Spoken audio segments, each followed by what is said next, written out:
என்ன சொந்தம் யாருக்கும் தோணல, வாய் திறந்து சொல்ல வந்த வார்த்தை வரல. வானவில்ல சின்ன புள்ள வளைக்க பாக்குது, ஆகாயத்தில் ஊஞ்சல் கட்ட ஆசைப்படுது.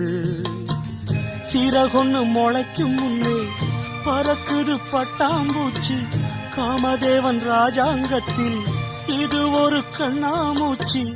ஆத்துமேட்டில் எழுதி வச்சத அலை அடிச்சது அண்ணாச்சி.